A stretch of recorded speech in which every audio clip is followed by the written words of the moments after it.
I'm Brett Barry, the host of Soundbeat. Every episode features a recording from Belfer Audio Archive, one of the largest sound archives in the country. We add in a related storyline, whether it be about the performers, the songs, or something else entirely. From vaudeville to vinyl, you'll hear it all on Soundbeat. Soundbeat is produced at the Belfer Audio Archive, Syracuse University Libraries. Expand your knowledge with the Academic Minute. Each day, travel with us around the world to learn what professors are researching within their specialties and be the first in the know. Listen as we discover the newest green innovations, research the behavioral patterns of animals, and examine how the arts are being studied today. You'll find it all on the Academic Minute. Listen every weekday afternoon during the KSJE Evening News at 5:30. Each week on Celtic Connections, we bring you the finest of traditional and contemporary Celtic music from Ireland, Scotland, England, Wales, and North America. Tunes you can tap your toes to, and songs that will transport you to misty mountains and moors. This is Brian Kelso-Crow inviting you to join me for Celtic Connections. Listen to Celtic Connections every Saturday afternoon at 1 on KSJE 90.9 FM, Farmington. KSJE is supported by San Juan Regional Medical Center, your community hospital with a rich heritage that dates back to before New Mexico was a state. We've been improving the health of the Four Corners since 1910. As a nonprofit hospital, San Juan Regional Medical Center is a values-driven organization. We strive to deliver on our mission to personalize health care and create vitality and enthusiasm in healing. We are here for you when you need us, offering a comprehensive range of inpatient, outpatient, and emergency care services.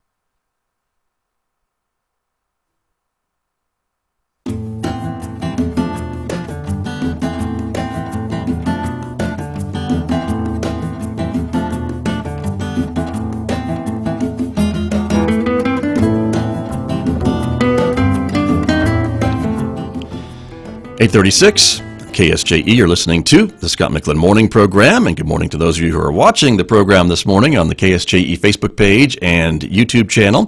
You're taking a look at our time-lapse images from our camera here at San Juan College of the sunrise this morning, and we have the weather forecast too, right to tell you that it's going to be a partly sunny day today, 61 for a high in Farmington, 42 tonight, maybe some showers tomorrow with a high of 59, but then partly sunny skies for Friday, Saturday, and Sunday, and highs each day lower 60s to upper 50s. But take a look at those lows, those clear, cool nights. 38 for a low Friday night, 35 for a low on Sunday night, and that's what the forecast shows for the next couple of days. I'm Scott Michlin. My guests here on the radio from San Juan Regional Medical Center. Once again, Laura Werbner is here from the Public Relations Department. Good morning to you. Hi, good morning. Good to have you here. I'm excited to be here. Making your visual radio debut, both of you, so good to have you here. And also Dr. Bob Leamer is here. Dr. Leamer, it's always a pleasure to have you in the studio. Thank you. Good morning, and congratulations once again. Dr. Leamer is one of the inductees into the hospital's Hall of Fame, which we are talking about this morning, which will be taking place, the ceremony on November the 6th. Yes. So, congratulations again. And the other inductees, we talked about a couple of them. We talked about I.J. Corey and, of course, Dr. Leamer. And now I think we're ready to talk about Dr. Robert Grosheim. Right. And so Dr. Leamer was telling us a little bit about how Dr. Grosheim came to Farmington. He was in Alaska. During our break, we were talking a little bit about some of those stories, and so yeah, it's another great a great story about how, because again, Farmington isn't quite known to a lot of folks. If you aren't really here already, we're kind of off the beaten path. We're not on the interstate. We're not on a railroad, and so. You kind of really want to, if you're going to come here, you got to want to come here, I think. And so for recruiting doctors and medical professionals, that's always been a bit of a challenge, I think, for smaller communities like ours. That's true. And so how'd you sell it, Dr. Leamer? Well, Dr. Robert Turner, he was head of orthopedics at Loveless Hospital in Albuquerque. Right. And he knew Bob, I believe, through the Public Health Service, perhaps. But Bob was from Missouri, St. Louis, and his mother and dad lived there, and he practiced initially in the Public Health Service in Alaska, and then he went into private practice in Anchorage. And unfortunately, his father passed away, and he wanted to live closer to St. Louis, but didn't want to live in the Midwest, much like I. Okay. Because it was, the weather's a little bit terrible, most of the year. Yes. And we have hurricanes, or not hurricanes, tornadoes. Tornadoes in the Midwest, sure. The weather is not very pleasant for 6 months. Anyway, Bob Turner told him about we were looking for another orthopedic surgeon, and this is back in 1976, I believe.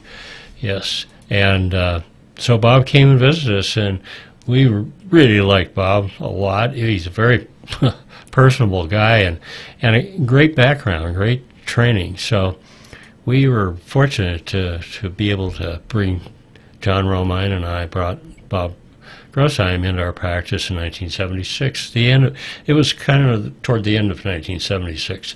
Right. And we were in the midst of building that hospital at that time.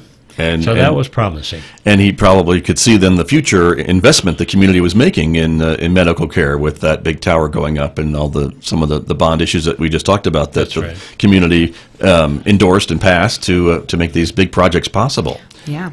And one of the things that he had talked about with me was his hand surgery, that he subspecialized in hand surgery. And at the time in this community, there were a lot of hand injuries, a lot of oil field workers, real booming time for the oil field. Sure. A lot of them injured on the job. And so it was really wonderful to have somebody who had that specialty here in our community so people could get that surgery here at home instead of having to go other places to be seen and repaired. Very true. Very true. Well, and that started his career here at San Juan Regional Medical Center, and he will be honored like the other four gentlemen at the induction ceremony on November the 6th. And so we see them on the screen, folks who are watching, the three Bobs, as you call them. Yes. And they will be honored. I tried to get John Romine to change his name after the three Bobs were in practice, but John was stubborn. He wouldn't change it to Bob or something like that. Well, see how you I'm sure that could have been confusing. When I first started,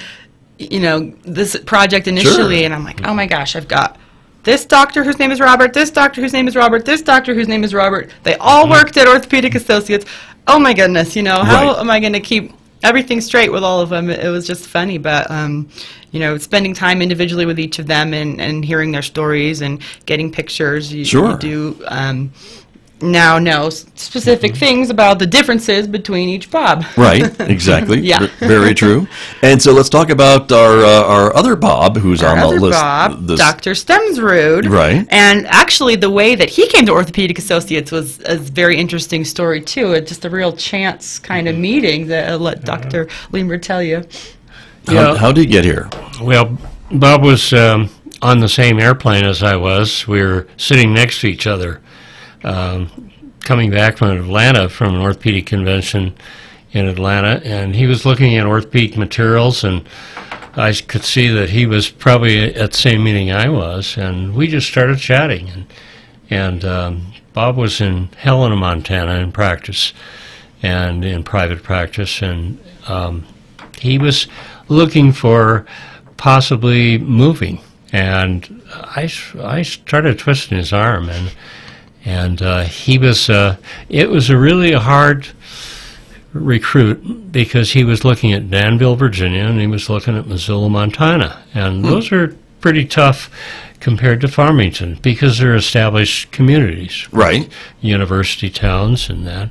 But we got him here he and his wife Patty to visit, and I think they kind of liked our area.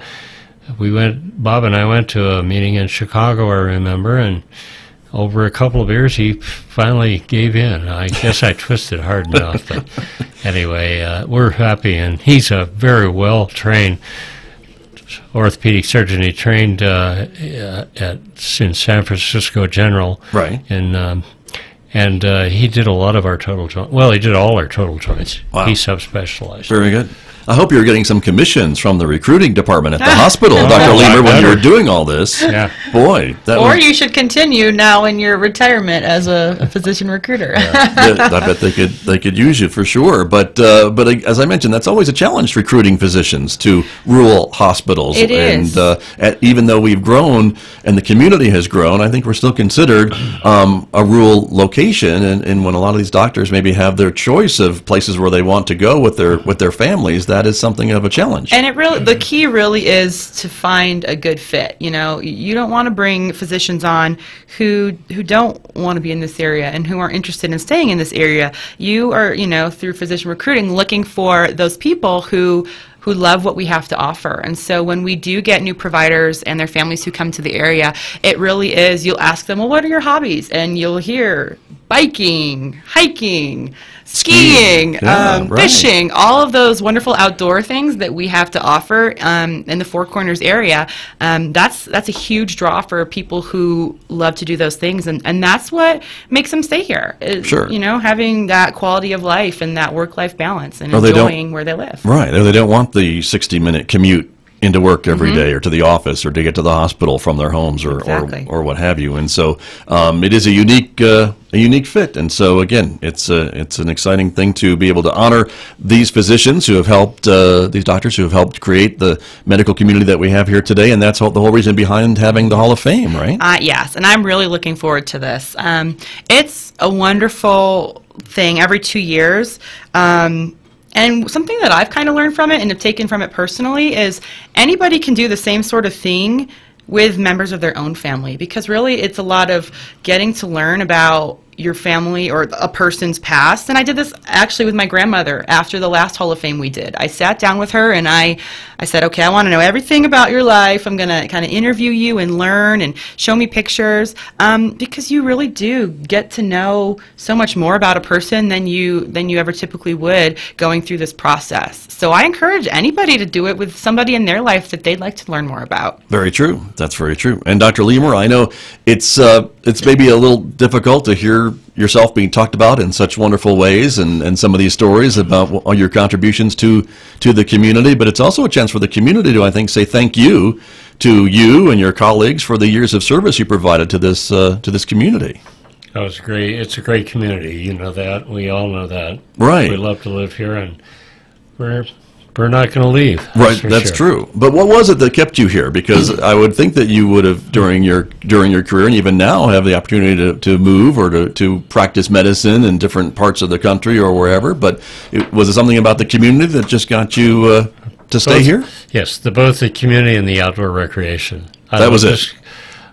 I came here because I really wanted to ski, and I just love the outdoors, and so I've really you can't find a better place to live.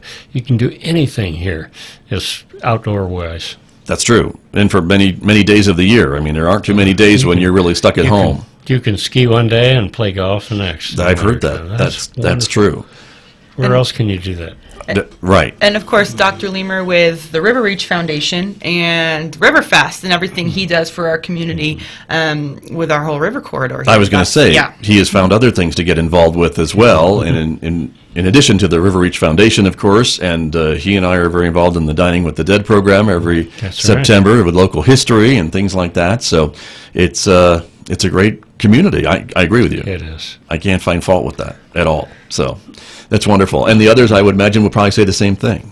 I think they would. Yeah, we've got hikers and skiers and photography and just, people who have, real passions and interests and things that they do outside of what they did in their careers, work-wise, that have really just kept them, I think, loving living in this area. That's right. And the three Bobs still get together and have breakfast, right? Once a month. Do you? Mm-hmm. How about that? We let John come, too. Okay, I'm glad. The three Bobs and John, yes. Yeah. And John was actually one of our Hall of Fame inductees in 2016. So he's already been through this whole process. Yeah. So that's good to bringing all his friends We're along all now. in the secret society together. That's it. That's very, very good. Well, and again, I imagine when you all get together or when we talk about things like this, and folks who maybe work or connected to the hospital today hear these stories about the hospital that you found when you got to town in the 1970s, it's quite a different situation to see how far the hospital has grown, how far the medical community has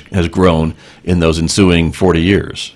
It's pretty That's right. incredible. Yeah. Yeah, It's exciting to hear kind of what you came into and what was there, and then what we have now, it's just incredible. Right. And it's expanded, to across the street and over on 30th Street. The whole community has really been invested with our hospital, and it's something that it's the largest employer, I believe, in the whole county. Right. And right. so it's very important. And again, I think We support our hospital. to talk about it as an economic driver, I mean, that's important as well. If we didn't have the type of medical care that we have, we maybe wouldn't attract some of these other industries that are in the area, or that are maybe looking to relocate to the area or expand in the area and things like that. That's a big consideration, I know, for some of these big employers. Absolutely. And for, yourself and your family. You want to be able to stay right in your community when you need care, and that's a great thing to be able to offer. Very true. Well, we are almost out of time this morning, both of you, but I do want to remind folks about the event that's coming up in November. It is the San Juan Regional Medical Center Hall of Fame inductee ceremony, Legacy of Leadership. And Laura, it's coming up on November 6th. Come and join us on November 6th at the Little Theater. We will be there at 7 o'clock, and we welcome anybody to come and learn more about these wonderful inductees that we'll be celebrating on that day. Very true. And again, I think on behalf of the community, it's our opportunity to say thank you to these doctors who have, again, given of their time and talents to our community over the course of their careers. So, Yes, thank Dr. you. Lemur, since you're here in person, Well, thank you. Well, thanks. Appreciate it very much. Right. And thank you both for coming in this morning to share these great stories with us. Yeah, Yeah. it's fun to be here. It's Thank been you. fun. All right. Thank you both very much. My guests from San Juan Regional Medical Center here with me this morning on KSJE. Back with more in just a moment. The time right now is 8:50.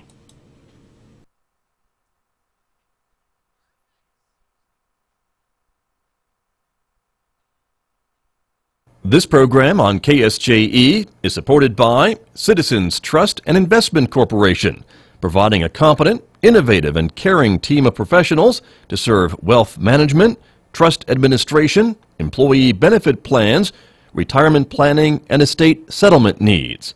Find out more about Citizens Trust and Investment Corporation at 505-599-0181. The fix was in. A deal with Southern Democrats